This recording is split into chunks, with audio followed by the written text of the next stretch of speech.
Welcome, everybody, to week 9 of the NFL season. I'm Josh Hudson, your host here on Start Sit Different Day over on the Club Fantasy YouTube channel. We're doing exactly that, answering all of your Start Sit questions for this mid-season week of turn change, whatever you want to call it. Matchups are in the balance. Championships are ready to be won. So let's get you to it. I've got Gator J and Jagger May from Footballguys here to help you get ready for your week 9 victories. Let's get into it.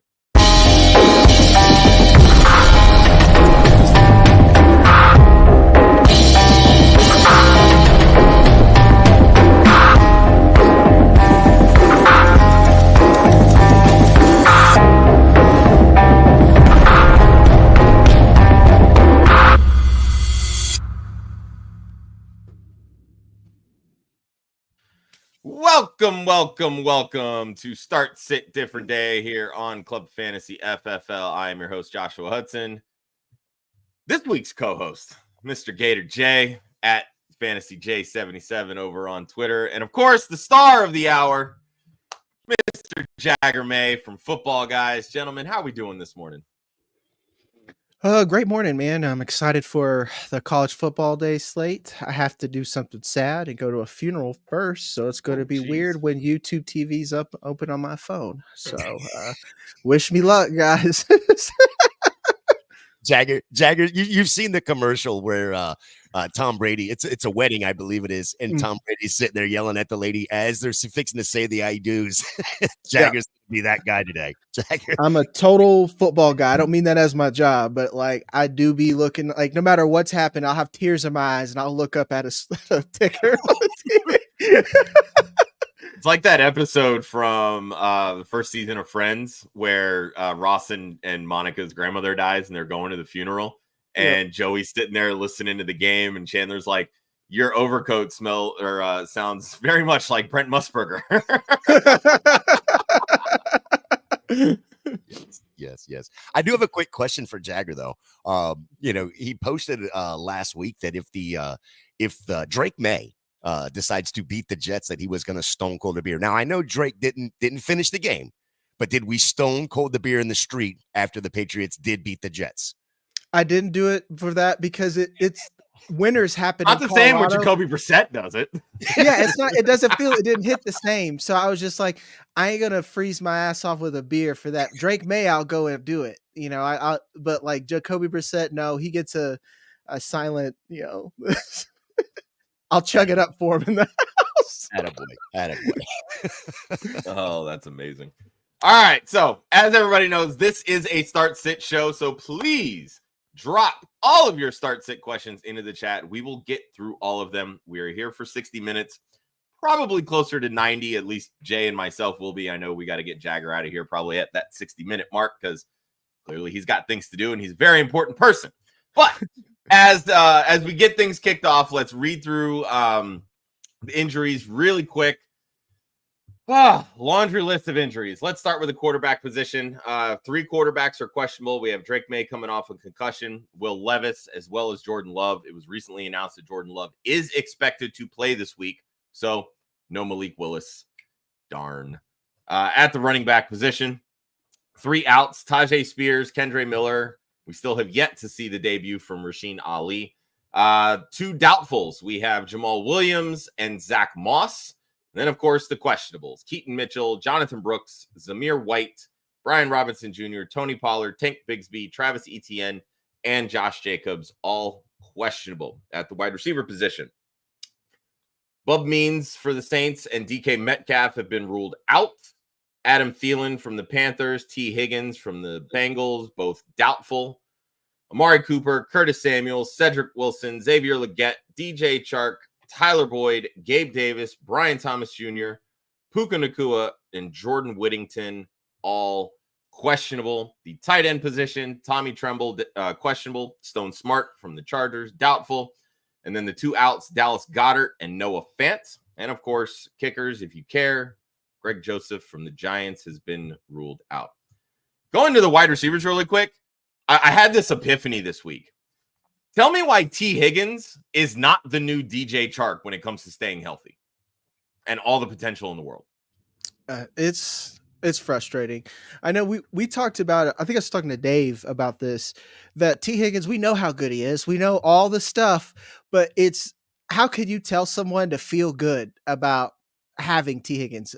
Because you just know the headache. We've all owned T. Higgins at one point. Did you ever leave that season feeling, wow, that was great? No, it's like you have like a headache the entire time, and you might drink a little bit more, you know? Very much so. There is no might drink a little bit more. That's not no. There's get rid of the might because you are drinking more. Yeah, it's rough out there if you roster T. Higgins anywhere. I got rid of all my dynasty shares. I'm like, I'm not dealing with this anymore. It's just not it. All right. Well, let's kick it off. Let's get into some of these questions. Before we do so, gotta give a quick shout out to our partners over at Trophy Smack, our sister site, Women in Fantasy Football and Trophy Smack have developed a great partnership. You can head over to trophysmack.com/WOFF. That's WOFF. Use that unique affiliate link and get all of your achievement-based needs. Everything from championship belts, championship trophies, rings, wall smack to decorate the halls in your house, your offices, whatever it may be. All of it is customizable. You can do a lot of really cool stuff. You can even get stuff for your the losers or the commissioner of your league and make them feel appreciated because they have thankless jobs, because sucking in fantasy football is an art form. Let me tell you. Once again, go to trophysmack.com/WOFF. That's WOFF. Any and all commissions we make from this, it's going towards helping women go to these NFL media events, i.e. the Super Bowl, the NFL draft, the scouting combine. Providing women these awesome opportunities. That's what Women in Fantasy Football and Club Fantasy are all about. So once again, trophysmack.com/WOFF, WOFF. There's a direct link to the affiliate in the description, whether you're watching this on YouTube or listening on your favorite podcast channel. All right, gentlemen, let's get to these questions. Let's start with our boy Caesar. Start with the first part of this question. Jaylen Waddle or JSN this week? Jagger. Waddle. I love JSN, but he's definitely the floor play here. And as much as Waddle's been frustrating, to his back, we only had the one game with him. I'm willing to roll him out. Jay. Yeah, I think that's going to be that's going to be a hard one because I think with the injury to DK, you could have a high upside with JSN or the floor with JSN rather, and then you're playing Waddle to have the boom week. It's going up against Buffalo. I think I would rather have, depending on the situation here. If you were playing against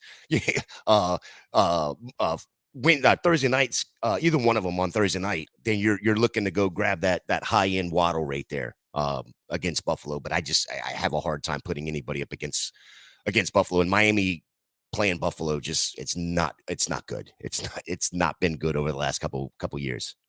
Yeah, Miami and Buffalo is never a good thing. I don't even think the ceiling is there for Waddle in this matchup, truthfully. Let me counter here. No. There's no countering. It's you say your point, be done. Okay. We had the one, and actually Jeff Bell's made this point. He said the Miami and Buffalo games is weird every year, and there's no quantifying, no matter how good Miami is. So I will cede that point there. But it's not so much I'm pro Waddle as I'm anti JSN. And that's not him as like a player, because everyone was like, well, DK's out.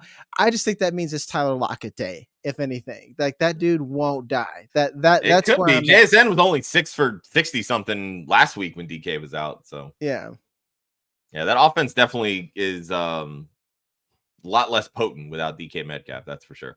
My biggest concern with Waddle, he's basically become the third fiddle in that offense. Like Devon Achane has become the wide receiver 2 opposite. That's also a fair point. So, all right. Second part of this question, Devonta Smith or Terry McLaurin? Jagger. I'm going to go with Devonta Smith here. Over actually, I got Terry ahead here. They're almost back to back. Terry McLaurin, he's got his dream right now. You know, it's like a quarterback. Yeah, a good quarterback, you know, and I make these mistakes to forget that Terry McLaurin is elite asset because he's been in the shadow realm so long.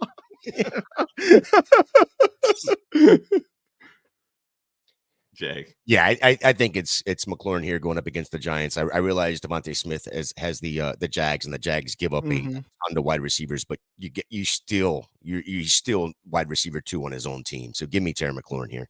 Yep. Smitty was good last week. That means he's going to lay an egg this week. It's Terry McLaurin. So away she goes. Eagles fan that knows how this operates. Friendly reminder: if you're new to the YouTube channel, throw us a like on the video, hit subscribe. We just crossed 1,300 subscribers.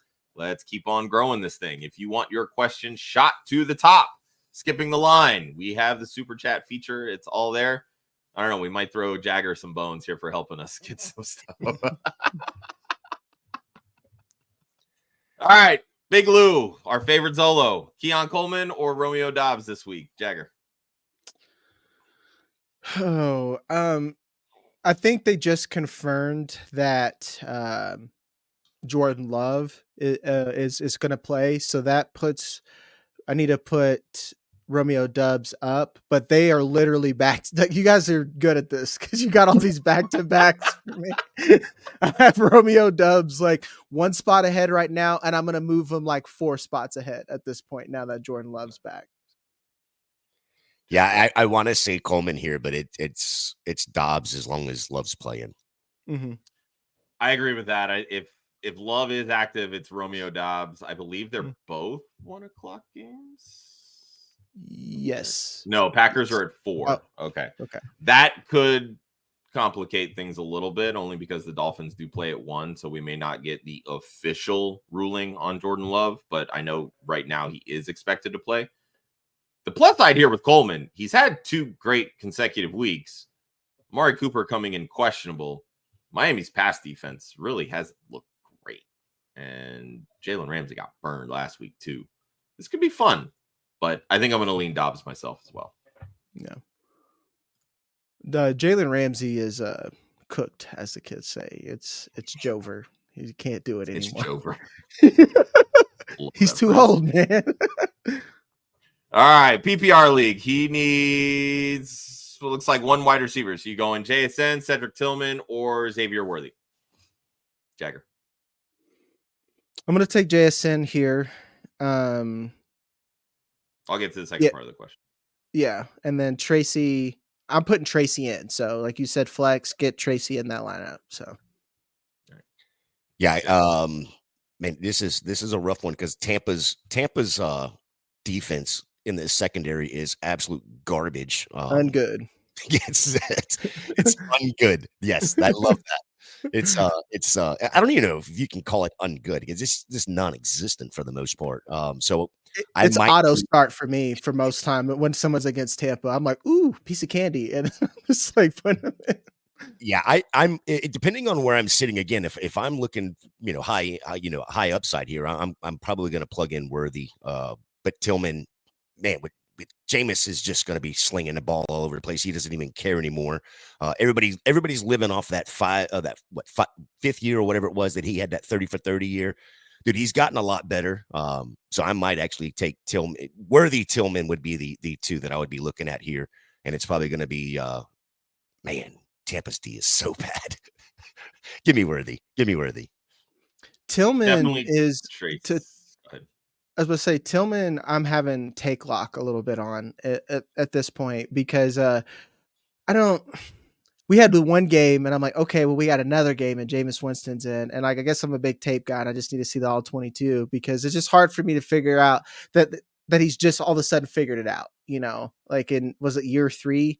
And he had Amari Cooper in front of him. That's why. Fair. I guess that I'm just judging Kevin Stefanski. It's like, you could have more than 2 receivers. Yeah. Tillman's the X. They said he's not good enough to be a Z, but he's great enough to be an X. So seems to be what it is. But for me, it's Tracy in the flex 100%. I'll agree with Jay in the sense that if you faced anybody on Thursday, you want to chase the upside with Worthy. I believe he has 2 straight games over a 28% target share. JSN to me is the floor play of all floor plays. I don't love the matchup for Tillman. The Chargers defense has been really good this season. They've held quarterbacks in check. They've held wide receivers in check. So I think that ultimately is going to limit Tillman's upside this week. So I think the ultimate upside play here is Worthy, just because they do find ways to manufacture touches for him, and he seems to find the end zone. But that's kind of how I would go with that. All right, quarterback question. We going Jordan Love or Caleb Williams? Jagger. I think I have Caleb ranked higher right now. And you guys give me a day earlier when I normally do this. I normally do this like 4 a.m. on a Sunday, crack down on coffee. I have Caleb higher right now because of Arizona. I could see them putting up points. Arizona's had some fun games, and they're just not very good in the secondary. They're almost the same mirror as Tampa Bay because they only got safeties, but that's not enough when you ain't got no corners. So I'm willing to hope Caleb and this offense continues to take a step forward. Yeah, I'm going to lean Caleb here as well. Using the Ryan Weiss thought process here, the questionable tag for Love is still there. So give me somebody that I know is going to play. We know that they're both 4:00 games. Well, the Bears game is at 4:05, and then you've got the Green Bay game at 4:25. Yeah, mm-hmm. Give me Love here. And listen, Caleb Williams. Everyone sleeps on Caleb's rushing upside. He has that sneaky. I don't mean this disrespectfully, Daniel Jones floor of rushing, where he's going to get you like 6 good runs that'll end up being 3 extra points on top of what you had. And then 3 doesn't sound like a lot, but it's the difference between QB2 and QB1 a lot of times, you know. Well, he also had those 2 really, really good games against Carolina and Jacksonville, and then had the bye week, and then came back and not really necessarily threw up a dud, but only had like 10 fantasy points or less than 10 fantasy points last week against Washington. He played terrible. He had a bad game. We're all going to sit there and say, we're going to forget about the other games that he's played and just pick on that one game. Well, you know, Arizona is good, but they're not that great defense. Yeah. And another thing to not linger on this is that, I mean, Dan Quinn has got the Commanders defense cooking right now with nobody on there. And like, if you look at the last 3 game sample size, it's kind of like how the Bears were last season, where like, you're like, all right, start everyone against the Bears. And then towards the tail end of the season, you're like, don't start anyone against the Bears. And I think that's what stage that defense is in. Yeah. We were talking about that on, I believe it was Monday's show. The Commanders, they've looked really good the last month of the season. Complete opposite from what they were at the start of the season when everybody could throw on them, run on them, whatever it was. So I'm going to take Caleb here as well. I just like the matchup a little bit better for Caleb. I know the Bears have really sucked on the road, but hey, got to win one eventually. And the Cardinals aren't as great at home. So I'm going to throw this comment up. Hey, Joe's got it right. Throw us a like on the video, people. That's how we, make rounds on that algorithm. So show us some love. All right. Next question from Orange. We've got must-win week. It's a full PPR. Who are you riding with? Calvin Ridley, Xavier Worthy, Cortland Sutton, Jaylen Waddle, Ramondre Stevenson, or Rico Dowdle? I can save you some time. Leave off Rico Dowdle. Yeah. Jagger. I only have to pick one of these, or this is like a whole lineup here. Like, I need some context. Well, it's PPR. There's your context, and it's must win. Thanks. I think you guys have turned me spots. Excuse me, 2 flex. Oh, 2 flex spots. Okay, I could deal with that. So we're gonna yin and yang it. I mean, we're gonna put Worthy in for that ceiling, and then for the floor play, I don't hate Ramondre this week. Wait, who's he playing against? Actually, no, he's playing against Tennessee. I hate Ramondre this week. Flip that.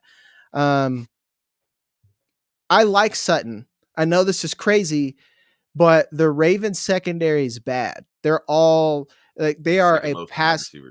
Yeah, they are a pass funnel defense, and Bo Nix he's looked like the player I scouted. And I'm not saying he was like the QB1, but I mean, this is a guy who can make things happen with his legs and limits his mistakes. And that's exactly what he's doing here. So I don't hate having Sutton here, especially after the Buffalo weird games against Miami talk. Yeah, I'm with you on both of those, Worthy and Sutton. the word that we've talked about him, the upside there. Baltimore's pass D is, as Jagger likes to say, how what was it, Jagger? Not good? Ungood. Ungood. Yeah. Ungood. Yeah.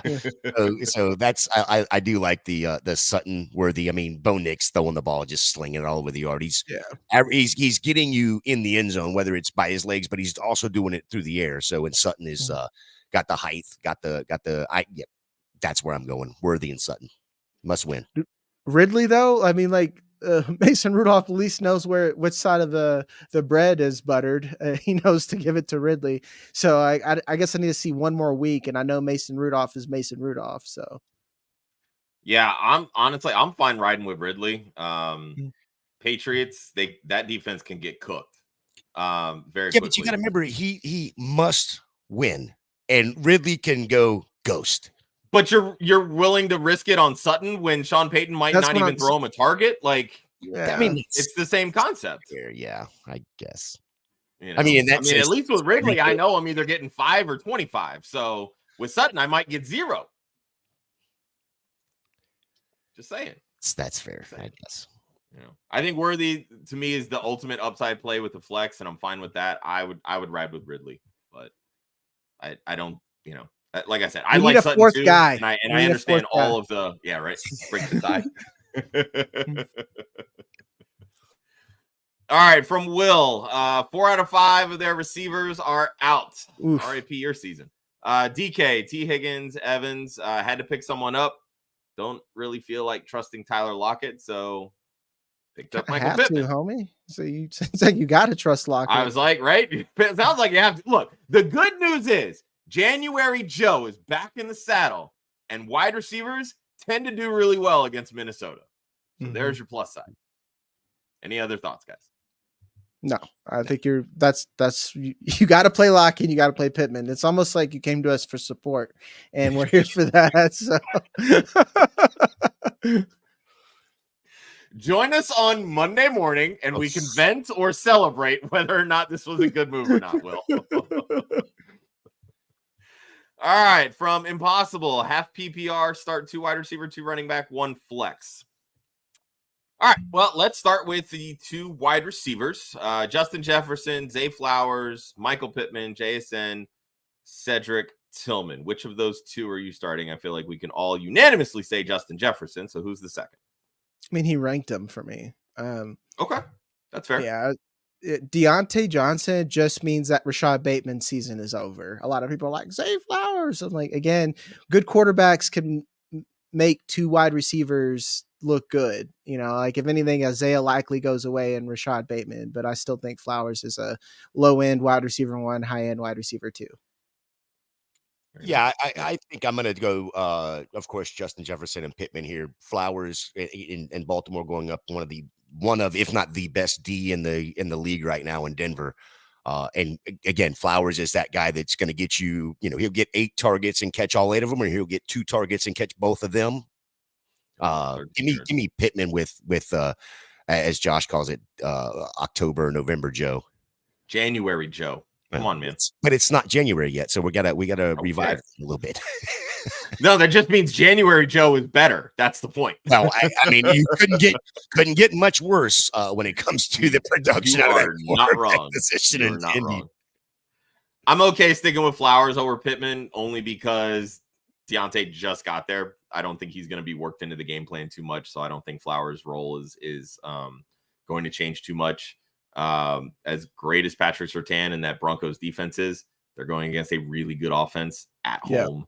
So I'm fine. They move Flowers around. Exactly. They don't keep him stagnant. So I'm fine sticking with Flowers there. Now let's roll to the running back side. Got to start 2. He's got Kieran, James Cook, Chase Brown, Austin Eckler, Chuba Hubbard, Tyrone Tracy. Who you going there, Jagger? Again, he ranked him for me. I like Kyron and James Cook there.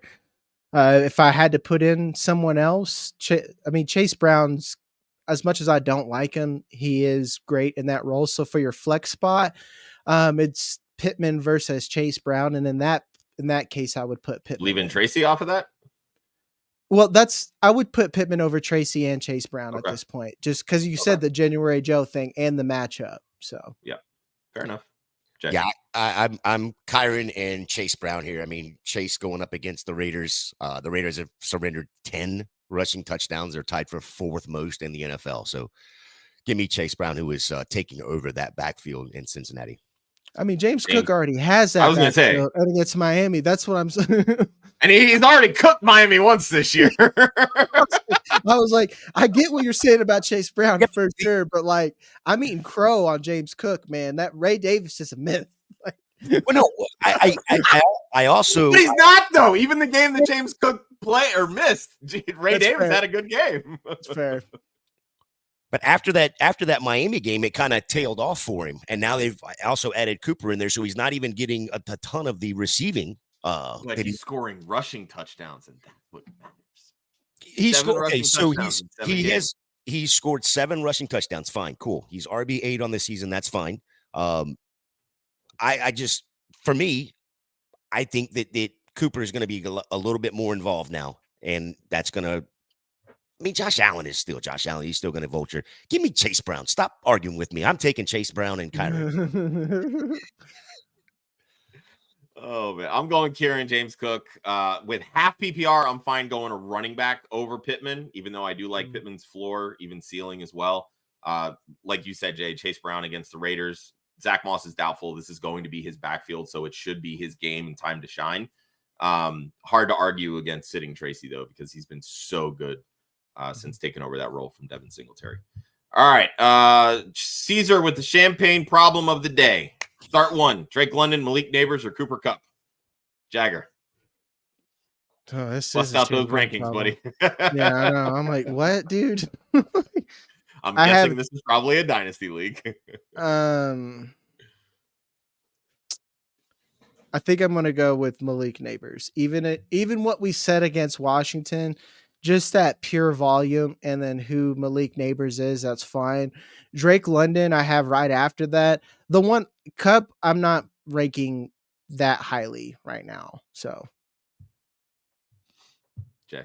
Yeah, hang on. That's heads is London, tails is Neighbors.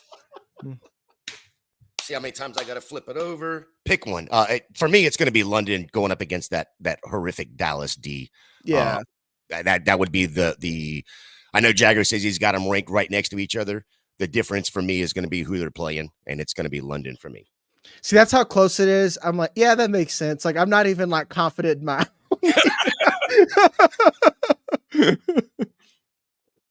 Yeah, it's Drake London for me. As mentioned previously, the Commanders' pass defense has done a total 180. Not saying the Neighbors can't get his. He's a very talented wide receiver. But the way that Falcons offense is cooking right now against a really bad Dallas defense, it's Drake London week for me. All right, Superflex League. Needs a QB2. We're going Derek Carr or Caleb Williams, Jagger. Never Carr. Okay. Never Carr. Yeah, it's never Carr. Moving on. It's never Carr. Yeah, these are facts right now. I'm riding with Caleb with really a good matchup this week. For Magic, PPR, JSN or Jacoby Myers this week, Jagger. I just looked at Jacoby. It's probably JSN. Damn, you guys back to back again. It's JSN because of the Rams, actually.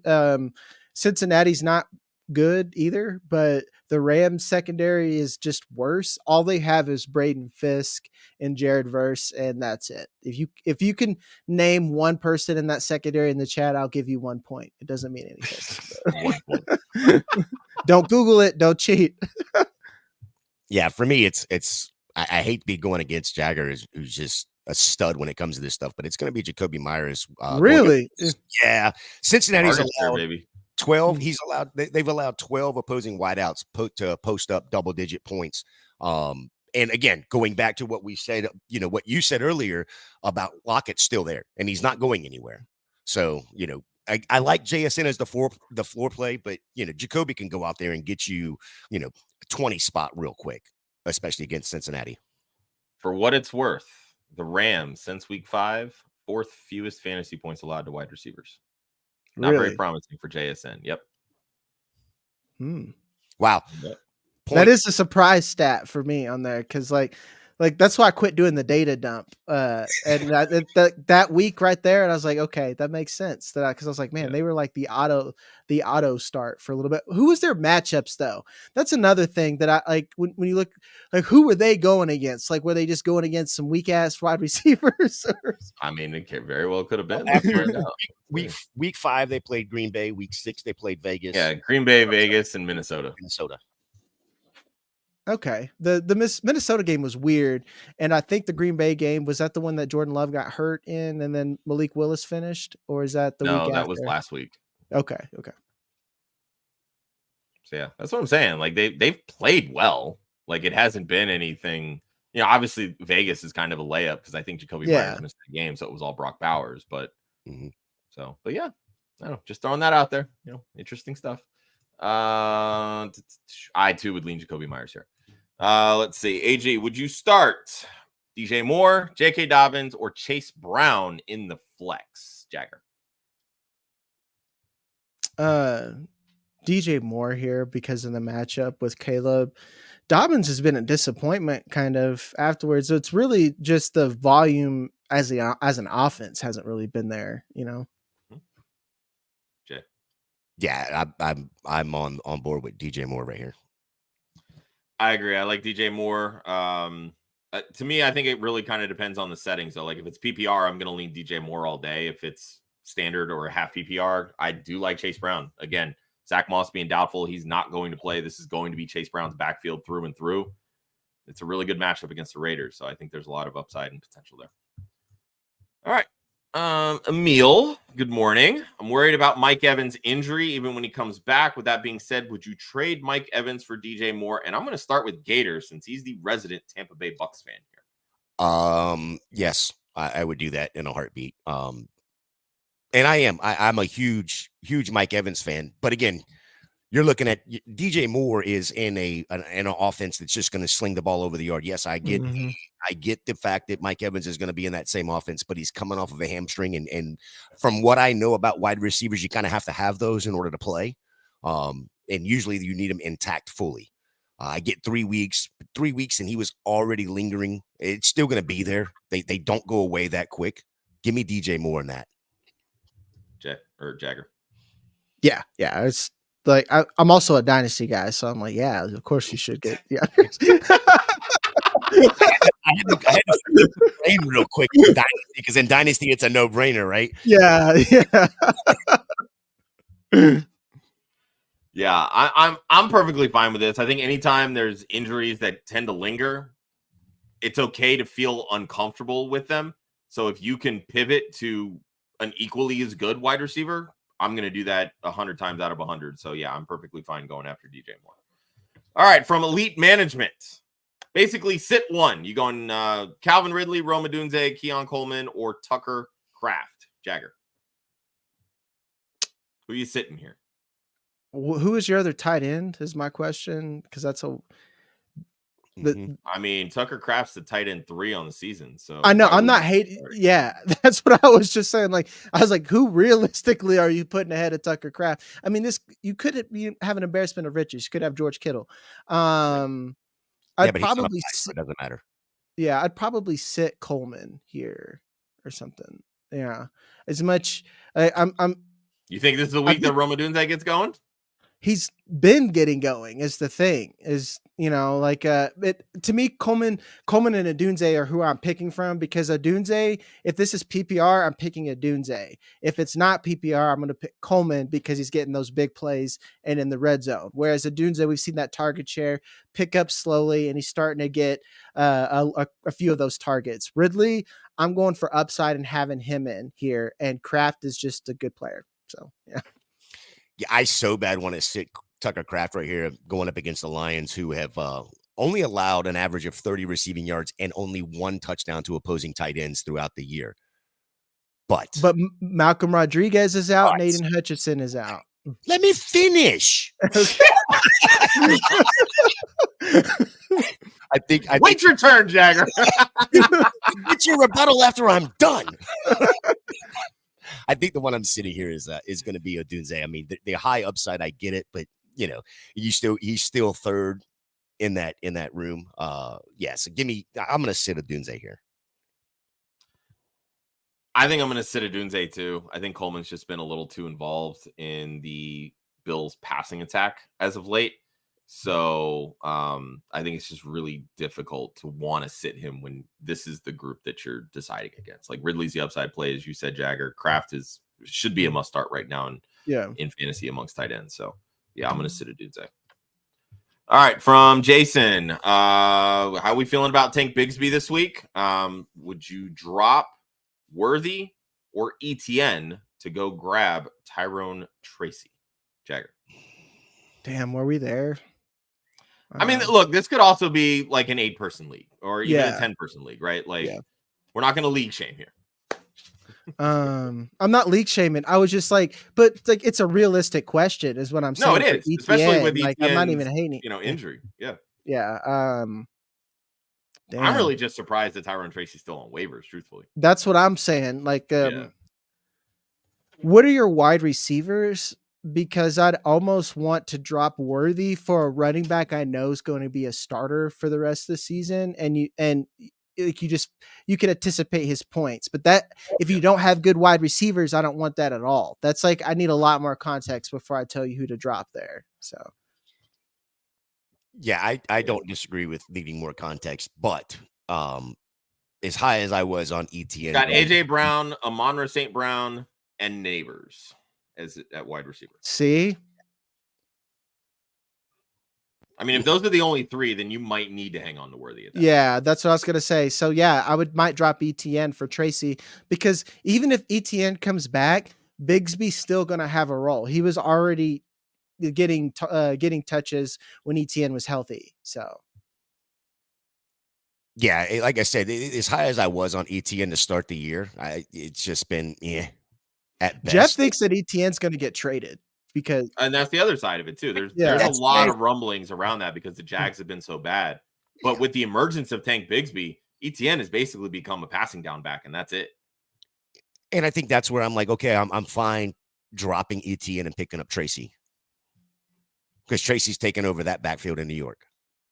Yeah, that he definitely has. Yeah, I'm perfectly fine with that as well. And I'll continue this from Jason. Start 2 of those wide receivers. You going with Amon-Ra, AJ Brown, or Malik Neighbors? So who you sitting? God, Jagger's probably got these 3 guys right next to each other too. You're muted, dude. I was gonna say I have AJ Brown, Amon-Ra St. Brown, and Malik Neighbors. Doop doop doop. So, the story of the episode. AJ Brown is 100% in. He's going against the Jags.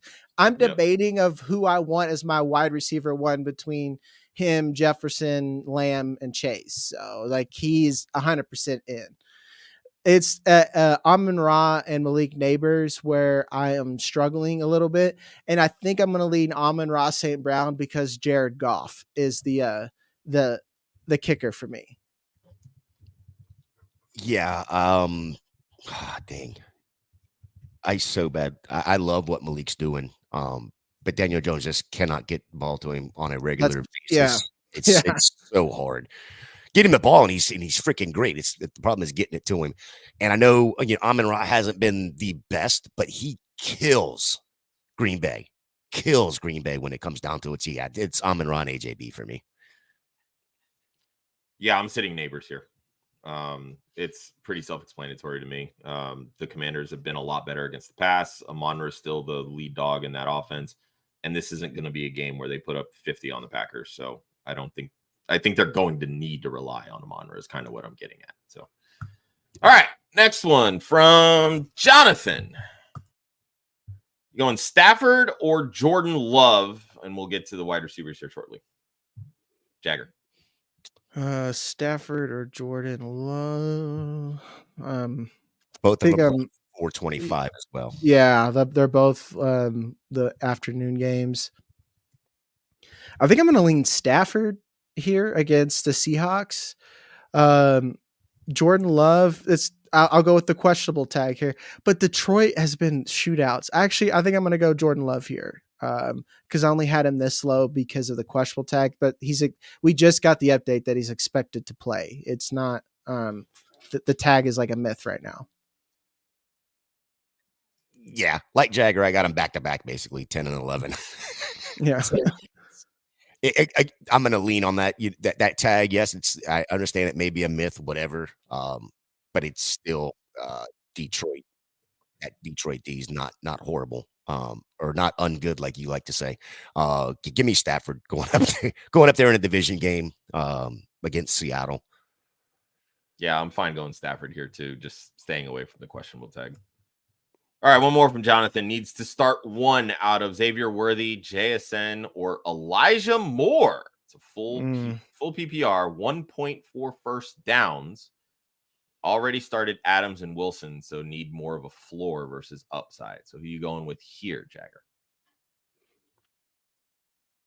Chasing the upside. No, doesn't need to chase upside. He doesn't need to chase upside. Because he had Adams and Wilson go already. The JSN, we talked about floor play. If you just need 10 points, or then JSN's your guy. Yeah, it's pretty easily JSN. We talked about the Chargers D, and what have you seen from Elijah Moore outside of getting 12 targets last week? Yeah, give me JSN for the floor play. JSN for floor as well. I'm pumping the brakes a little bit on Elijah Moore, especially this week because of the matchup, but I want to see more involvement. Out of anybody in that wide receiver room, right? Anybody. Correct. The target share for Elijah Moore has been elite the last 2 weeks. He is leading the team actually with a 25% target share over the last 2 weeks, which is a very positive thing. And I've been saying it for years. Jerry Jeudy sucks. So let's kind of see how Elijah Moore keeps fitting in. But I'm perfectly fine riding with JSN because while I know the floor is safe, without DK, there is at least some upside that he can reach. So I think it plays out really well for him in this equation. I think the other side of that too, Josh, real quick, is you're getting an extra point for first downs. Correct. And that's where JSN operates. Correct. In that middle of the field. So, all right. From over at Twitch, Firefighter needs to start 2. Marvin Harrison Jr., Malik Neighbors, Cedric Tillman, DeAndre Hopkins in a PPR. Jagger, who are you going with? The first 2. I'm not. I know everyone's hating on Marvin Harrison Jr., but he's a boom bust, and I'm willing to accept that in my lineup. Tillman, I'm just not. We like to say in the Football Guys show, are you okay losing because you started Cedric Tillman over Malik Neighbors or Marvin Harrison Jr.? If you're okay with that, then go ahead and do that. But there is a little bit of start your stud mentality for a reason, because these guys can win against most people. Gator. Yeah, I'm right there. When you look at it, are you, like Jagger said, are you going to be okay if you start Tillman and he throws up a 0.9 points, and Marvin Harrison goes off for 25? You feel comfortable doing that? I'd rather sit Tillman and let him get 12, and Marvin Harrison get 19, or 5 or something. Yeah, something. Yeah. I'm not going to feel good about sitting Marvin Harrison Jr., especially when he goes off last week the way he went off. They're starting to get that chemistry between him and Kyler, I think. Here's the thing. Only one of these guys has a good matchup, and that's DeAndre Hopkins. He just hasn't been worked into the offense enough yet. I think that could change this week going up. Exactly. Well, that's what I'm saying. Like, if there's ever a get-right game, it's this week for DeAndre Hopkins getting worked into that Kansas City offense. And that was going to be, I always say this, like with our viewers, like I always ask, like they already know, like give me context. What's the rest of your roster? Cause like Hopkins is someone I would find a way to put into my flex just to see what happens, because we saw the ghost of Juju Smith-Schuster, or who I like to call him, Rashee Rice Sr., go out there and have a good game. Yeah, you got to remember that's a Sunday night game too, so you can throw him in your flex if you can find somebody else, even at 4 o'clock. You're sitting there waiting to see what's going to happen with some of these injury reports. Put Hopkins in your flex. That way, if you miss an injury report, Hopkins is there to pick you up on Monday night. I'm fine going Neighbors and Marvin Harrison, depending on how my flex plays out. I'm looking to get DeAndre Hopkins. If you're uncomfortable with Marvin Harrison and a lot of the ebbs and flows, shoot for the upside and go Hopkins over Harrison. That's kind of the way that I would look at it. And Jonathan does bring up a good point. We did miss the Tillman McConkey. That's on me. Who would you start? Cedric Tillman against the Chargers or Lad McConkey against the Browns? Jagger. McConkey. Full PPR. Yeah. For full PPR, McConkey. Yep. 100%. Yep. I'm with that. Yeah. McConkey. Absolutely. In firefighter context, right now they have Dobbins in your flex. I personally would put D-Hop over Dobbins. Yeah, put D-Hop in there. Yep. Thank you. There you go. Perfect. See, we love context. That helps. Yep. All right. It's Devs. Who are you starting between Tyrone Tracy and Jaylen Waddle? Jagger. Tracy right now. You guys have got me scared about Waddle, so I've like physically moved him down. I'm like, maybe I should rethink this. We're very much an anti-Waddle show here on Club Fantasy. Jagger. Yeah, and then for tight end, I'm taking Kraft. Like, I'm sorry. Yeah. Like, I love Andrews, but Kraft has been someone all season, and Andrews only showed up last week. So, yeah, I'm with both of those picks. Tracy over Waddle, and then Kraft over Andrews. Again, that's going to be a hell of a game for Baltimore. Yep, make it a clean sweep. Tracy and Kraft. All right, another one from Will. Yeah, this is him adding in that he did pick up Lockett last week, and that's why he was a little frustrated with the DK part of it. So, yeah. It happens, dude. It happens. All right, start 2 from Jason. You going Cortland Sutton, Michael Pittman, or Amari Cooper? So who you sitting, Jagger? Sutton. He says Amari Cooper's a bad matchup against Miami. Is that what he's saying? Yeah, that's what it seems like. I mean, statistically, they're 8th fewest allowed to wide receivers since week 5. But I think Miami's been one of those things where like they've had outlier game after outlier game because they've been so bad. Like that's like Miami, I feel like is just dirty data right now. So I mean, it could be. I'm trying to. I don't see where it's a bad matchup for Amari Cooper. I mean, yeah, I think here I'm sitting. Golly, I want to play all of these guys. But I think I know one game like the first Bills game, Josh Allen had to throw 5 times. Yeah, all they it ran was. all over. Yeah, that's like that. They're not a bad secondary, or they're not a good secondary. You just don't have to try against this team. Yeah, I think I'm gonna sit. I think I'm gonna sit Sutton here and go Pittman and Cooper. I mean, Cooper does have the injury, so maybe that's. Oh, does he? What's his injury? Oh yeah, he popped up. Joe chimes in on the chat. It's a wrist injury. But I mean, he is questionable. So, I mean, he's an older wide receiver, but they're all questionable. He's gonna say, yeah. I was gonna say, is this tag that he's old?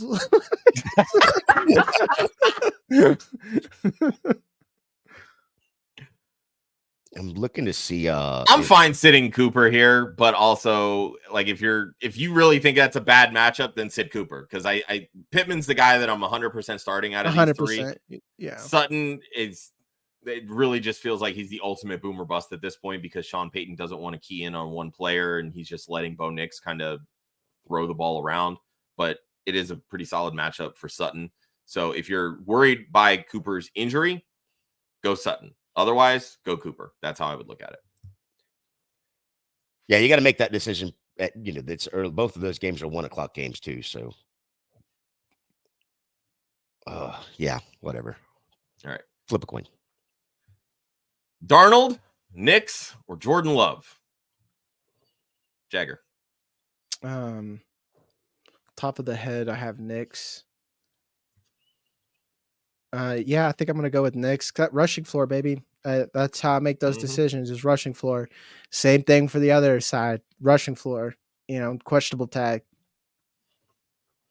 Yeah, it's Nix for me. He's on pace for 550 yards, 9 touchdowns, multiple touchdowns in the last 3 of the last 4 weeks. The Ravens are allowing the most passing yards and TDs in 2024. Woof. Give me Bo Nix. Yep. It's Nix, Darnold, Jordan Love for me.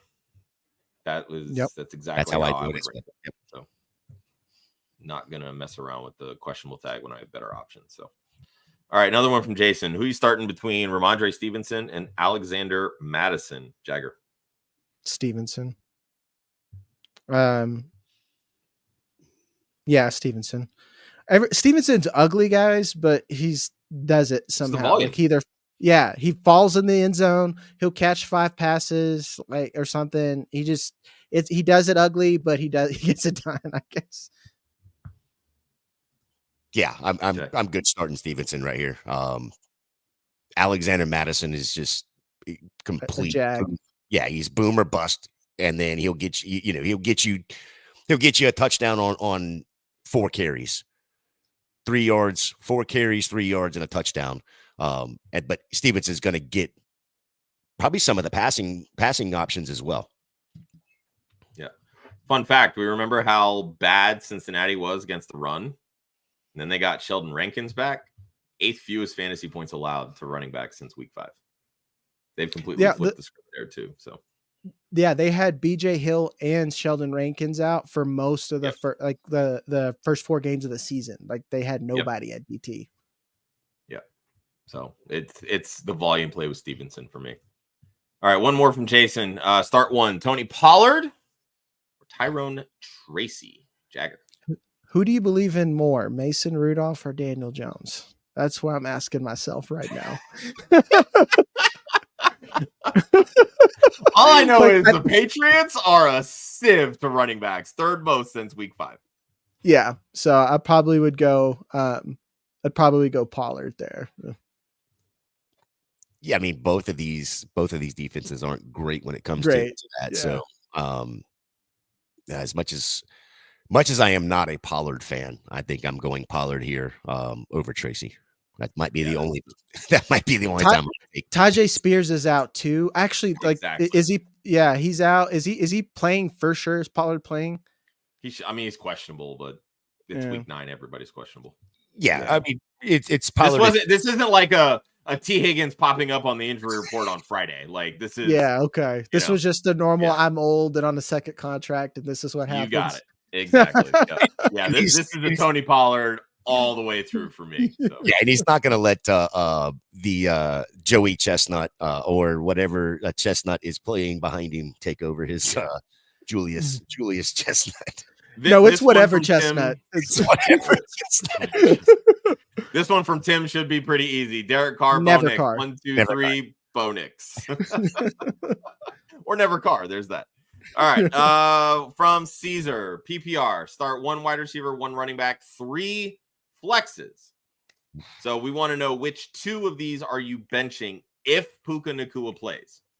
Brian Robinson, Ramondre Stevenson, Chuba Hubbard, Puka Nacua, JSN, DJ Moore, Jaylen Waddle. Brian Robinson is he's questionable as well. He's questionable, but he does have the Giants. So I'm probably benching Chuba as 1. And when does Brian Robinson and Chuba play? Because you might be able to get Chuba's at 1 against the Saints, and Brian Robinson's also at 1 against the Giants. Okay. So I'm gonna go Brian Robinson, Stevenson. I would bench Chuba and JSN. Well, no, Waddle here. Yeah, I don't know how you're benching Chuba when he's going up against the Saints, who have been Swiss cheese when it comes to running backs here lately. Yeah. I mean, the Giants haven't been good. That's fair. But Chuba doesn't have the questionable tag, where Brian Robinson does. Even though I like Brian Robinson's matchup, Chuba does have a questionable tag, and it's Bryce Young.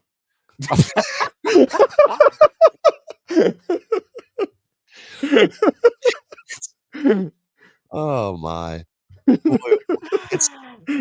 No truer words have ever been spoken. That is so unfair. That is so unfair.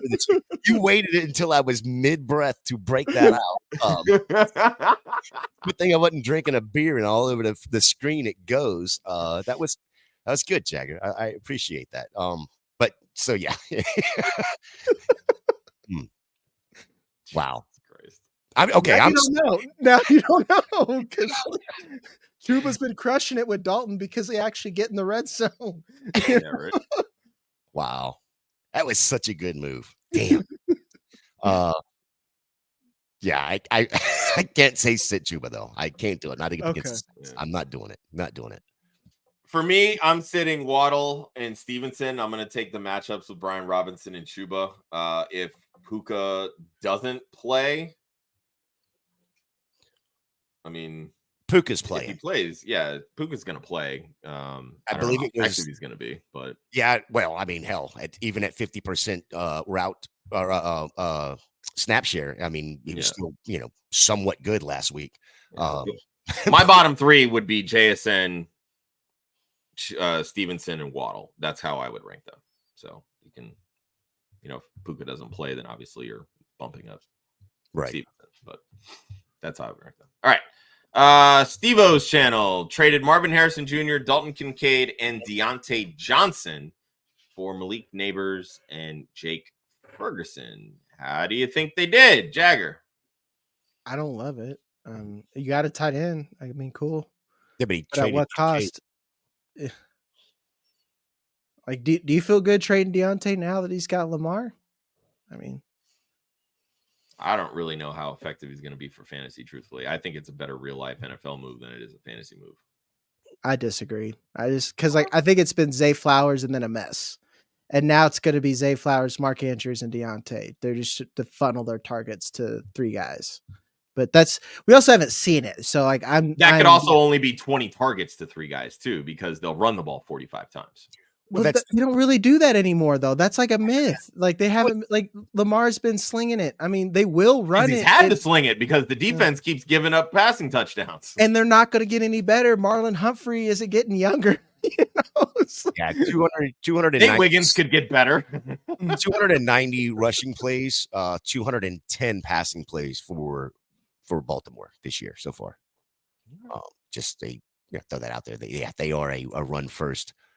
I mean, listen, can Deontay be viable? Absolutely. I do believe he can. Is he going to help out? I think he helps Zay Flowers more than hurts him. Fair. But I agree with that.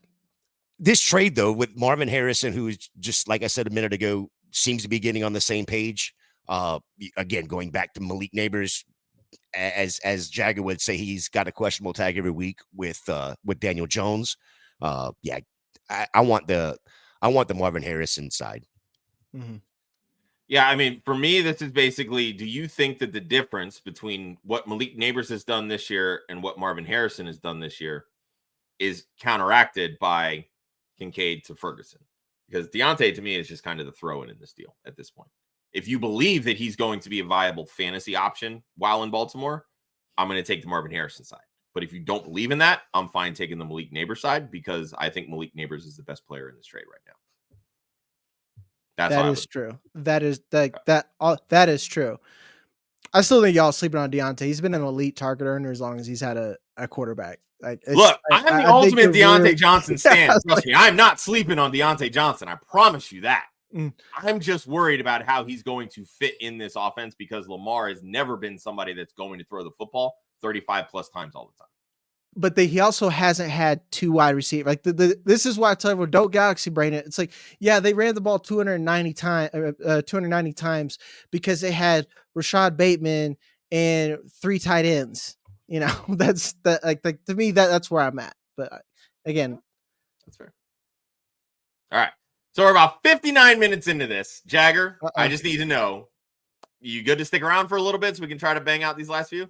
I got to go shower, get ready for a funeral, guys. So okay. So Jagger, tell everybody where they can find you and everything that you're working on. And Jay and I will finish this thing up. Footballguys.com is who I work for. I'm over at I host the Dynasty Show with Jeff Bell and I'll do start sit shows on Sundays with Joey and Jeff Bell and whoever we bring along with us. We're already working on rookie content. I've got big boards up. I'm basically almost just a draft guy most of the time. So if you're interested in that stuff, that's what I got going. Yeah. Go follow him at Jag Says because he's got a lot. Love you guys. And if you like Marvel, check out his Unbinged podcast with Alfredo and Vic. Awesome. It's awesome. Oh yeah, I do that too. I do a lot of stuff, guys. I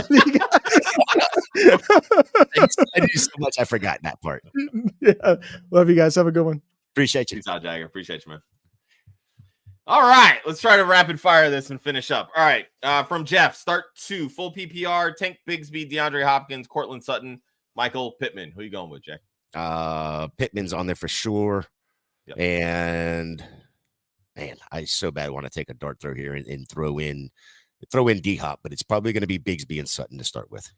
I want nothing to do with Bigsby against the Eagles defense. They're allowing less than 60 rushing yards per game to running backs over their last 3 games. Give me Pittman and DeAndre Hopkins. Yep. We got a Connor. Hang on one second. Let's back up that one right quick. Because we got Steven in here. Let's jump into Steven's question with a super chat. Nope. There it is. Half PPR, 1 league. Traded Kareem Hunt for Aaron Jones. What do you think of the trade? Let's start with that one. We'll finish the next question. I'd rather have Hunt than Jones, especially going forward. So yeah, I want all the Aaron Jones right now. He's in a better, more efficient offense, in all honesty. And while the defense gives up passing yards, it's going to keep Aaron Jones on the field, and he's very involved in the passing game. Would you go Hunt over Chuba Hubbard this week? Hunt against Tampa, Hubbard against the Saints. No, I'm starting Hubbard. Gotta remember the Saints. Or I'm sorry, the Bucks front 4, as bad as that off or defense is, that front 4 for the Bucks is stout. Yeah, it's Chuba Hubbard for me this week, 100%. Steven, always appreciate it. All right, Connor, full PPR, pick 1 wide receiver, 1 tight end, 1 flex. Options to choose from: Jake Ferguson, David Njoku, Jalen Tolbert, Roma Dunze, Jalen Coker, Pop Douglas. Man, this has got to be a deep league. All right, let's start with wide receiver. Who you going with out of Pop, Coker, Rome, and Jalen Tolbert? Jay? It's probably Rome for me. Rome, Coker, Tolbert, Pop would be the order I would put him in.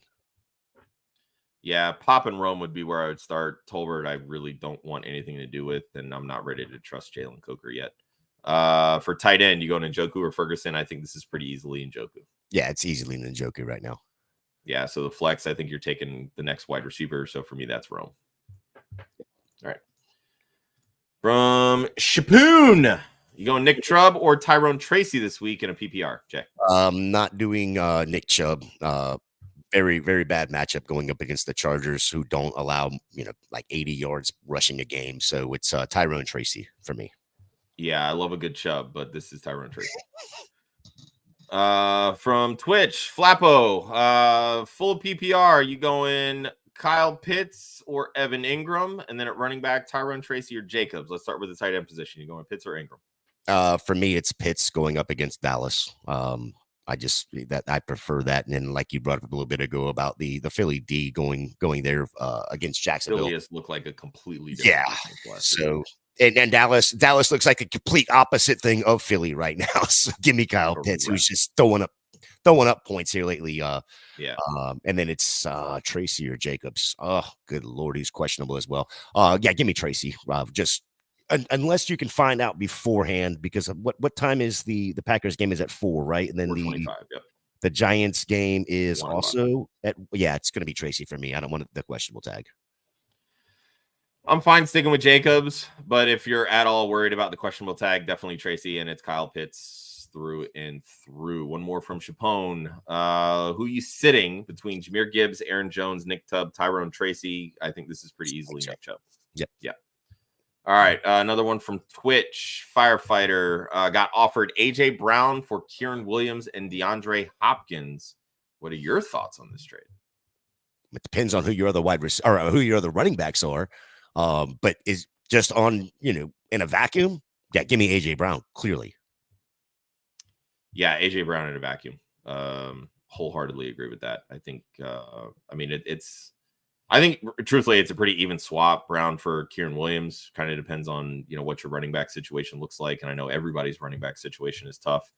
You can always find pop wide receivers on waivers, it feels like, versus running backs. So maybe you prefer that stability at running back with Kieran Williams, but it's going to take a village for me to trade A.J. Brown. Putting that out there. From Big Lou, got to start 2 in a 2-quarterback super flex. You going Jameis, Kyler, or Caleb Williams? So who are you sitting of these 3? Who is? Let's see, and okay, Caleb and Kyler Chargers going up. Kyler and Caleb in the same matchup. Yeah, Kyler and Caleb for me. I'm going to sit Jameis in this one, going up against a very good Chargers D. Yeah, I kind of want to see it again with Jameis, especially against a good defense, because I think if he's able to do it against the Chargers, you've got a free quarterback. The rest. Yeah, is the hype real with Jameis in Cleveland right now? I know it was, a big talking point last week. Jameis stepped up to the plate and hit a home run last week, but can he do it back-to-back games like Freddie Freeman does? Yeah, exactly. All right, another one from Twitch. Pharaoh Thorns has got to start 1 in a full PPR. You go in Cedric Tillman, Kareem Hunt, DeAndre Hopkins, Michael Pittman. Jack. I think we've answered this already. This has been a really topical one between Hopkins and Pittman and Tillman, honestly. Very popular options here. Yeah, I think the upside is Pittman. So yeah, I think you have the best floor and upside with Pittman. Hopkins is definitely the big time upside play. So I mean, if you ran into Garrett Wilson this week, maybe you want to ride with DeAndre Hopkins because of the matchup. But I think you've got a good floor option with upside as well with Michael Pittman there. From Daniel, start 3. So let's sit one of these guys: Kareem Hunt, Bijan Robinson, Tyrone Tracy, or Jonathan Taylor. Jay, who you sitting? I'm going to sit Kareem Hunt out of these 4. Again, it goes back to the matchup with that Bucks front 4. If he gets past that front 4, then he's fine. He can probably score from anywhere. But you give me Bijan, Tyrone Tracy, and Jonathan Taylor over Kareem Hunt. Yeah, I think this is playing the matchup between Hunt and Tracy. And yeah, I'm fine sitting Hunt here because I think this is going to be more of a get-right game for Patrick Mahomes than anything. Yeah, against that terrible Bucs secondary. All right, let's see. It's a full PPR. So who are we starting? Jacoby Myers, Amari Cooper, Keenan Allen, Cedric Tillman. Alex needs an answer. Jay. Are we only starting 1? It looks like, I guess, here. So yep, start 1. Man. Keenan Allen, who I'd be starting out of this group. Keenan Allen, Jacoby Meyer would be the top 2. I'm going to lean Keenan Allen. I'm going to lean Jacoby Myers personally. Keenan Allen, I don't know what it is. The connection just hasn't seemed to be there with Caleb Williams. The targets are there, but it's actually completing them. And Allen looks a little slower than he did last year. Yeah, you know what? Yeah, I'm going to do Jacoby on this one as well. I apologize. It's Jacoby. Chase that target share. Yeah, it's the target share, especially in a PPR. You want to have the 9-10 targets that Jacoby is going to get over and catches. Then Keenan's going to get catches. So super flex. You going Darnold, Baker, or Winston? Let's you know what? Let's rank them. I think for me it's Darnold up top. Chiefs are a bad matchup for Baker. Chargers on a good matchup for Winston. I think I'd lean Baker over Winston here. I think I'm right there with you. Dang. Yeah. I wanted to find a way to put Winston over Baker, but Baker's he doesn't care. He's going to get 2-3 touchdowns, and he's going to throw 2 or 3 interceptions, and he's just going to. He's the new Jameis. Yeah. And then again, it goes back to that matchup with the Chargers there for Winston. I just said Baker's the new Winston, and I'm going to quote How I Met Your Mother. New is always better. Baker over Winston. From James, thanks for all you guys doing the fantasy team. I appreciate you, buddy. Who are we sitting out of Cedric Tillman, Jalen Tolbert, or Jalen Coker? Well, it goes right back to what Jagger said earlier about the questionable tag for me with Bryce Young. So that's who I'm sitting. That's a rough. I'm going to sit Jalen Coker too. I know he kind of popped this past week with Deontay out. I mean, Saints defense isn't all that great.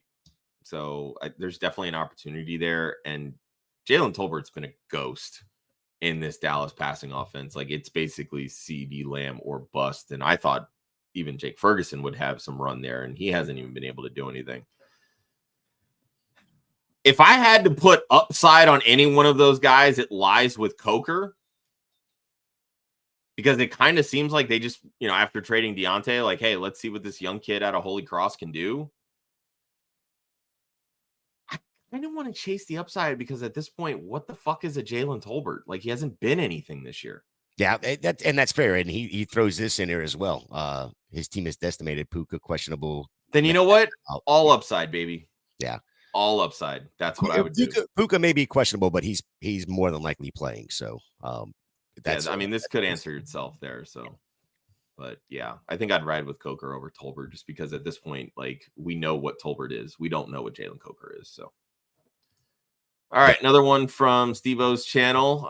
Who you going with in the flex and a half PPR? Rico Dowdle, Ferguson, or J.K. Dobbins? This is pretty easily Dobbins for me. Check. Yep, smash play for me as well. All right. From Foxborough News, it's a 16-man half PPR. Tight end, Tucker Kraft, Jonnu Smith, and in the flex, he's got Dowdle, Eckler, Deontay Johnson, Tillman. Who are we going with? I think it's pretty easily Kraft at tight end. I think we can both agree on that. So at the flex, who we like here? Not Dowdle. Yeah, I can tell you that. I'm not ready to rely on Deontay yet. I think I'm going to ride with Tillman. What do you think? I might be going Eckler here just because, again, it's a half-point PPR. Fair enough. I think I'm going to go Eckler here with going up against the Giants D.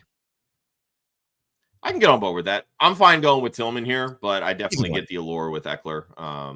I just feel like Brian Robinson has such a stranglehold on that. But again, Robinson right now is questionable as well. That's also true. That is also true. All right. Who's next? James. One more from James. Start 2 out of Elijah Moore, Tolbert, and Coker. Didn't we just do kind of answered this one with Tolbert and Coker? It's Elijah Moore over all those guys for me. Yep. Okay. From Woods Girl, which defense do you like in week 9?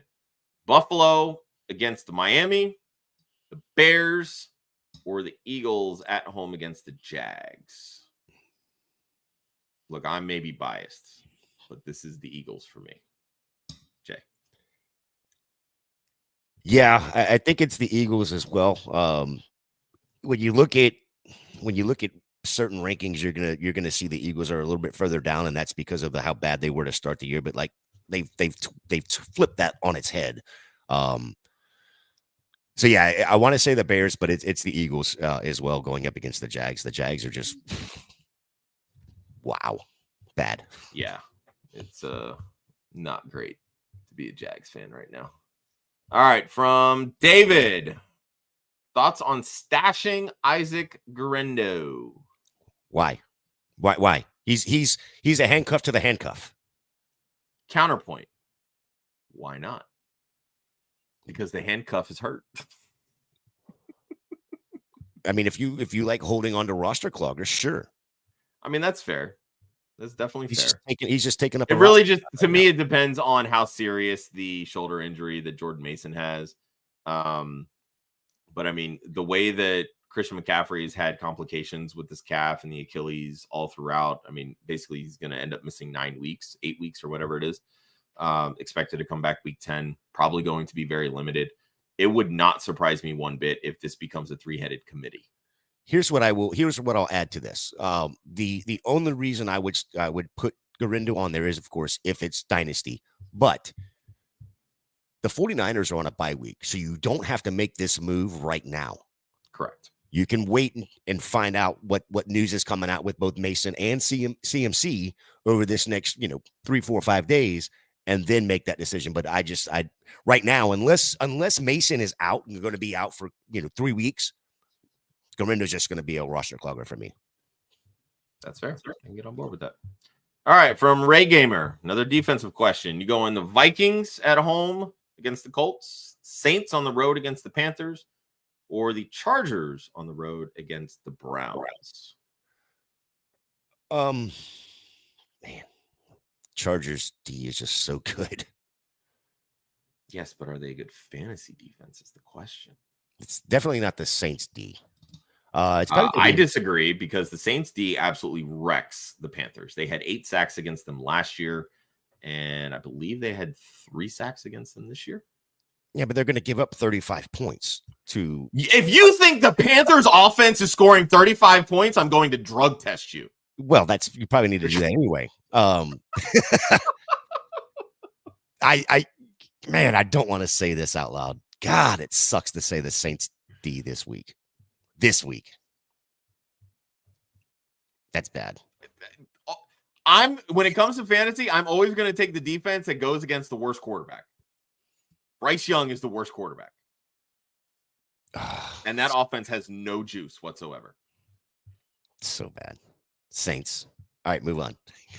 Get that out of my mouth. You got to get that bad taste out of your mouth. That soap. Where's that bar of soap? Another one from Jay. Start one in a standard. It's also 6 points per passing touchdown. You go in Pittman, DeAndre Hopkins, Jaylen Waddle, or would you pick up Keon Coleman? It's definitely not Waddle. I can tell you that.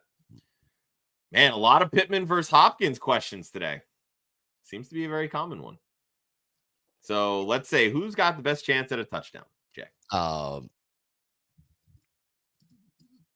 want to say Pittman, but it's the best chance at a touchdown is probably D-Hop against that Tampa Bay, as I say, Swiss cheese Saints defense. The Bucks Swiss cheese is in their back end, and that's where D-Hop's going to just flourish. Yep, I agree. Yeah, I think it's Hopkins for me too.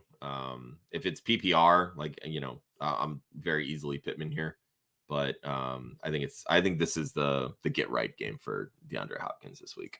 Well, it's the get right game for Patrick Mahomes, and if you have him in your leagues, this might be the week to start him. You ain't been able to really play him all year long. Yep, absolutely. All right, Daniel, quick shout out. Appreciate it, guys. Have a great one. Hey, we appreciate each and every one of you for tuning in. This is why we do this. We love talking fantasy. We love helping people. Throw us a like, subscribe to the channel, or wherever you're listening to this podcast on, Apple, Spotify, etc. Help us keep growing. Tell your friends. Even if you think we give bad advice, then tell your friends because, we're going to help you win at that point, right? So there's that.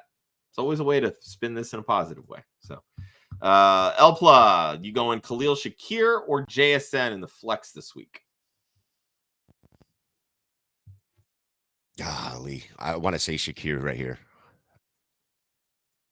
but it's probably It's JSN. JSN, just no DK. We go back to that. No DK, and you're going to see. I get Tyler Lockett, but I truly believe JSN is going to have an opportunity to thrive in this offense this week. Yeah, normally I would say JSN, but the sneaky girls love Khalil Shakir this week, and they are way smarter than we are. So I'm going to lean Shakir on this one. Yeah. Daniel, thoughts on Breece Hall? I don't know if this is rest of season, future for Dynasty, etc. Still a top 5 running back in fantasy for me. Yeah, don't flip out. This past week, or whatever, Thursday was all about 2 players. They finally got Adams involved a lot more. Daniel chimes in for rest of season. Here's the thing I will tell you. When they made this OC change, at the very beginning of the season, you had 2 backs in this backfield with Allen taking some of Breece Hall's snaps. Over the last few weeks, Allen has been ghosted. So it is do not sweat what you saw Thursday night. Breece will still be fine. Yeah, I think Breece is going to be fine. I'm hoping, especially if you roster Devontae Adams and or Garrett Wilson, that this game against the Texans is a turning point for this offense. Time will tell, but I think if the passing attack is working for this offense, it's only going to make Breece Hall's life easier. He's always been a very efficient running back. So when you add in the fact that defenses can't stack the box to stop him because they have to worry about weapons like Devontae Adams and Garrett Wilson, good things are going to happen for Breece Hall. I'm not worried. Be patient. Yeah, you also got to remember he's got his bye coming up, but they played a very good D front four in Houston this past week. They got Arizona, Indy, then their bye. Then they got Seattle, Miami, Jacksonville, the Rams, Buffalo, and Miami to finish it out, which I know the last week or so doesn't matter, but that's why I do not give up on Breece Hall yet. Still a good dude. All right. So would you then trade Garrett Wilson and Aaron Jones to get Breece Hall? No. Yeah, I'm fine hanging on to Wilson and Jones here. Jones has been very good. I don't think he has the rest of season upside that Breece Hall does, but I'm wagering that you probably don't have the quality of wide receivers that can withstand losing Garrett Wilson to go get Breece Hall. So I'm fine hanging on to Wilson and Jones here. Same concept with Aaron Jones. They've already had their bye week, but they've got Indy, Jacksonville, Tennessee, Seattle. So yeah, I'm fine hanging on to those two. All right. From J Stacks, 12-man PPR. Running backs are Kareem Hunt, J.K. Dobbins, Brian Robinson, Tajay Spears. Wide receivers, Chase Brown also there. Terry McLaurin, hang on. That's two. Jamar Chase, A.J. Brown, Terry McLaurin, Rashad Bateman, Jameson Williams. Do you think I should package anyone for an RB1? They are 6 and 2. Good news is you've got 3 really good wide receivers in Chase, Brown, and McLaurin. Bateman's value, I think, took a big hit with the acquisition of Deontay Johnson. Jameson Williams is destroying his own value because he can't stay on the field. Would you be willing to move any of those top 3 wide receivers, maybe with a running back, to go get a Kieran Williams, a Jonathan Taylor, maybe a Breece Hall, Saquon Barkley, Derrick Henry, something like that, if the manager that rosters any of those would be willing to move them? I kind of lean to the side of no, because you're 6 and 2. It ain't broke. Don't try to fix it. If you can move, even a small piece to get just some depth, I might be willing to do that. But 6 and 2 again, it's not broke. What are you trying to fix? Yeah. I mean, with Kareem Hunt on your team, I'm guessing you probably picked him up off waivers. JK was a late round guy. I'm guessing you probably went quarterback, tight end, and heavy wide receiver early in this draft, unless you lost like CMC or something, which, hey, if you're 6 and 2 and lost CMC, kudos to you, because most of those managers are completely defeated right now. Spears is a non-factor for me. Brian Robinson's been solid. J.K. Dobbins has no more juice. I would be fine taking Dobbins and maybe McLaurin to package to, move up a tier or 2 at running back. But like you, I would probably try to continue to just sort of play the waiver wire and keep those options open, because running backs drop like flies. So there's that. Another one from Daniel. Do I trade Tyrone Tracy for Sutton? They did add in plus Hawkinson. So, I mean, if you're getting Sutton and Hawkinson for Tyrone Tracy, would you make this trade?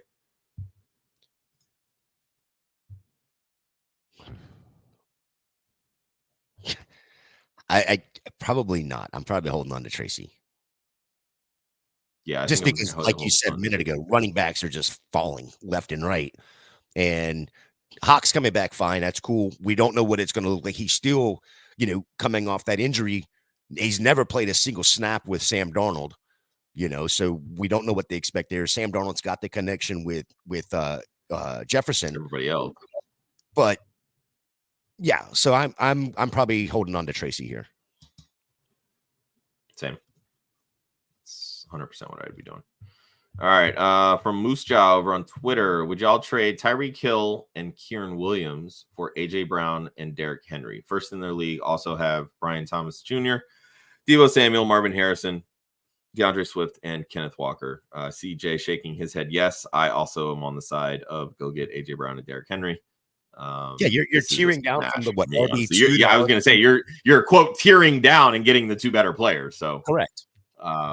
Yeah, I'm 1,000% fine with that trade. Another one from Moose Jaw. Do you think Tua finishes the season healthy? I mean, this is kind of completely speculation, and it's very opinion-based. Neither of us are doctors, and we didn't stay at a Holiday Inn Express last night to justify making this kind of decision. I think he will. but I'm maybe in the minority there. But also, it could very well be not a concussion that knocks him out for the season.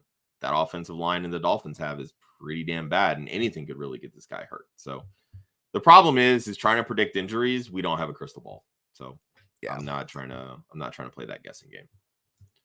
All right, from Colin, this is the one we just answered. Sorry. All right,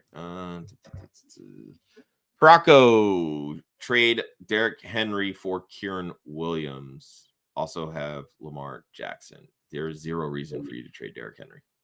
Yeah, no, I don't think the only way you make this trade is if you're getting a plus or you're swapping out wide receivers and maybe you're upgrading at wide receiver and staying stagnant at running back. Just trading the 1-for-1, it doesn't make any sense, in my opinion. Yeah, and I don't think having Lamar makes the difference at all for me here. I'd just rather have Henry just for the touchdown upside. Agreed. Well, I mean, Kieran scored in 11 straight games. Yeah, so. That's fine. But Henry's scoring twice in those. That's fair. That's fair. All right, from Gordon, you going Darnell Mooney or Josh Downs this week in a PPR league? It's Downs for me. Look, since in the games with Joe Flacco, he's like over 20 fantasy points in just about every game. Yeah, give me I love Mooney's matchup this week too, but yeah, if I can find a way to get both of them in there, I'll get both of them in. I agree. I like both of them this week. Downs is higher. I have him as a top 15 option. From Steven, thoughts on trading Alvin Kamara for Kenneth Walker? It's a 12-team half PPR redraft. The other manager has Charbonnet and Miller is on waivers. Well, Miller can't stay on the field, so that's a non-factor. I don't worry about handcuffs personally, but again, this is kind of what we were talking about with the Kieran Williams, Derrick Henry trade. What's really the point of, swapping running backs? Like, get a piece, whether you're trying to improve at a different position, or, improve at running back or what have you. Rest of season, I would probably take Kamara. Truthfully, I love Kenneth Walker. I don't think they're that far apart. So that's why, like, for me, I would want the wide receiver piece to really kind of justify that kind of move. Jay? Yeah, I don't.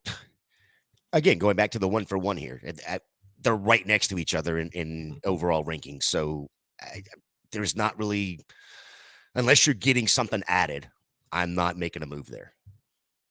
Yeah, same. All right, from Woods Girl, rest of season defense. Bills or Steelers? Schedule seems rough for the Steelers second half of the year. Woods Girl, I'm going to key you in really quick on a little article that our man Ryan Weiss puts out every single week. It is his Stream of the Week article. Every Tuesday morning, we release a show called Wiretapped, where we go through all of our waiver options. I say all of this to say, don't settle on a defense for the rest of the season. Streaming is the way to go. Is it a little bit more work? Yes. But defensive matchups fluctuate all of the time. We've seen it flip with the Commanders. We've seen it flip with the Vikings. We've seen it flip with the Cincinnati Bengals. When you were once good, you were bad. And when you were bad, you were now good. Happens all the time. Steelers do have a very tough schedule. Bills have played pretty well. That could change based on injuries, 2 to 3 weeks out. All these types of things go into play. That's my diatribe. No, I think we talk about it a good bit, especially here on Club Fantasy. That the one of the things that Ryan does do is it's every week. Like, as soon as Monday night's over or Tuesday morning, whatever it is, he drops his defense unless it's a great matchup for the following week. But yeah, there's no reason to hold on to a defense here or even two of them. I agree. All right, from VibeSet, 12-team PPR. They have Kyler, Jahmyr Gibbs, Chuba Hubbard, Terry McLaurin, Zay Flowers, DK Metcalf, Josh Downs, Brock Bowers, TJ Hawkinson, and CMC on IR. So would you trade a tight end and wide receiver for another running back and wide receiver in return? It's a pretty loaded question, but let's just take these positions in a vacuum. Obviously, they don't need Hawkinson with Brock Bowers. Of course, one could also say that you don't need Bowers because you have Hawkinson, even though we haven't yet seen Hawkinson play this year with Sam Darnold. So let's start there. Would you move one of these tight ends? If it's me, I'm gonna see what I can get for Hawk. I don't want to move Bowers. I would agree with that wholeheartedly. Packaging a wide receiver. I would try to use the Joe Flacco spike to move Josh Downs. I think McLaurin, Flowers, and DK are your three best options there at wide receiver. I think getting a running back in return to kind of supplement Gibbs and Chuba is a fantastic play because we don't know if Chuba's going to be starting the rest of the season once Jonathan Brooks comes off IR. There's also a chance that maybe Jonathan Brooks doesn't come off IR, kind of the way that they're talking right now. So Chuba Hubbard may have value, right? Yeah. So I think you're safe with Chuba at the minimum for the next few weeks, but it may behoove you to plan ahead, right? So I think if you can package Hawkinson and Downs to get maybe a Brian Robinson and I don't want to say Jacoby Myers because of Brock Bowers, but I'm trying to think kind of in that range of wide receivers. Let me see. Darnell Mooney could be an option. Tony Pollard, Calvin Ridley, Cortland Sutton, JSN. No, he's got DK. Wouldn't go JSN. What about a Hawkinson? What about Hawkinson Downs for Swift? I'm not the biggest Swift fan, but well, I mean, I think that's fair. I say it doesn't matter if you're a fan or not, to be quite honest, because when it comes down to his numbers, yeah, he's producing. No, I get it. No, it's and that's 100% true. Yeah, that's 100% true. All right, let's try to finish up these last few because we've been on here way too long. From KJ, thoughts on Travion Williams as a sneaky flex play this week? He is a better pass protector than Chase Brown, and it is a full PPR. So I will preface this by saying Travion Williams is likely going to take the Zach Moss role because I'm not expecting Chase Brown to just automatically assume 80% of the workload, considering he does suck in pass protection, which is essentially the role that Zach Moss has been relegated to in this offense. I think there's a role, but I'm not really rushing to start him unless it's like a 14-team league and it's super deep. Kind of where I'm at, Jay. Yeah, I mean, he's a special teams guy. Yeah, I mean, he's had a role of this team. He knows the offense, so yeah, but he's still there's some value in that. Teams guy. He's still a special. Yeah, that's guy. No, I agree. I'm not. Yeah, I'm not. No. Yeah. Chargers or Saints defense this week? I think we kind of answered this already. I'm in on the Saints because they eat up the Panthers, and Bryce Young is the worst of the two quarterbacks. So yeah, it's gonna be the Saints. As much as I don't want to say it, thanks for making me get some more soap in my mouth. Glad I could help. From Dave, would you trade Nico Collins for Breece Hall? I want Breece. Yeah, I'm always going to side with the running back. So yeah, it's the running back for me. And again, going back to the Evans question earlier, the hamstrings, the knees, the legs, wide receivers need those, and it's hard to come back. Wide receivers need those. Yeah, they do. That's true. All right, from Kyle, it's a full PPR. Love or Cousins? Let's start at the quarterback position. Going up against Dallas, give me Cousins. Cousins as well. At tight end, you go in Jake Ferguson or Trey McBride. I think this is pretty easily McBride. And at wide receiver, you going Romeo Dobbs or Jalen McMillan, tugging at your Bucs fans' heartstrings here. Yeah, it's not really because McMillan is still playing on the outside while Mike Evans is out. Once Evans comes back and he plays on the inside, it would probably be McMillan. But for me, it's going to be Dobbs here. I agree. It's Romeo Dobbs.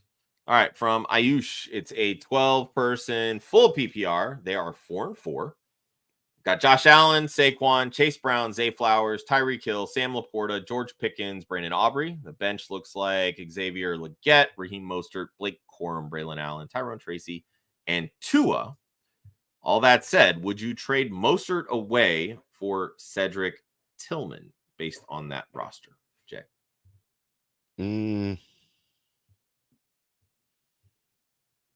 God, no, I'm not doing that. I need the depth at running back.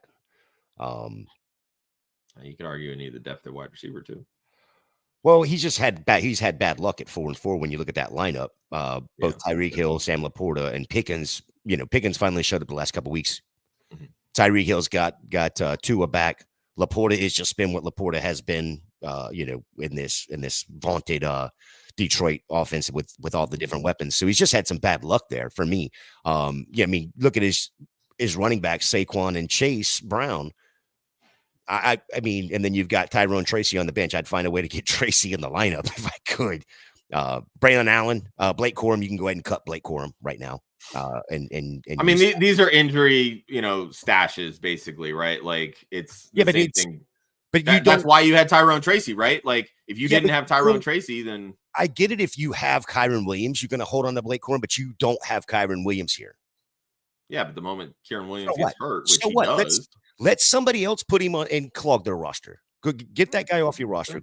Quick clog on your rosters with somebody else's handcuff. I mean, that's fair. I'm fine making this trade because I'm gonna chase the upside, and Cedric Tillman has the upside. That's what I'm doing because Mostert right now is like 8 carries for 19 yards. He's not near as efficient as he was last year, and he's relying strictly on touchdowns.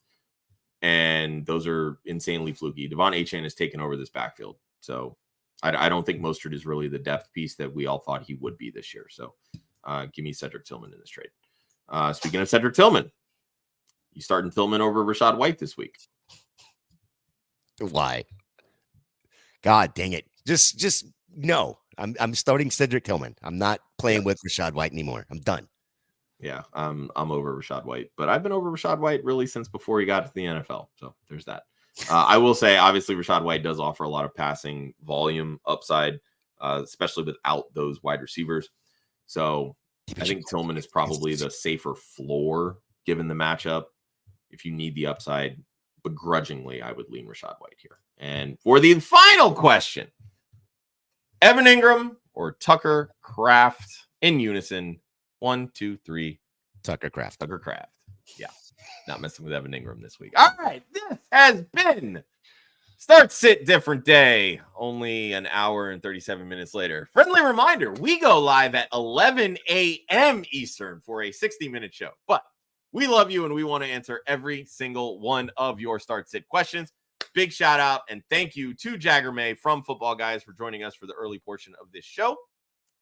You, of course, can follow everything we do on Club Fantasy across the socials at Club Fantasy FFL. The URL is clubfantasyffl.com. You can follow Gator over on Twitter at FantasyJ77, myself at The1Hudsonian. And, of course, follow our sister site, Women of Fantasy Football, at women_FF, the URL womenoffantasyfootball.com. And check out their amazing partnership with Trophy Smack. TrophySmack.com/WOFF, WOFF. Get all of your achievement-based needs.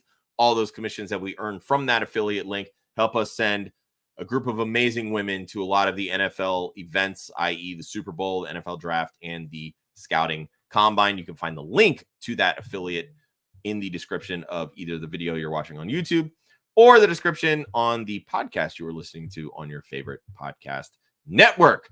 Again, for Jay, for myself, peace out. We will see everybody next week.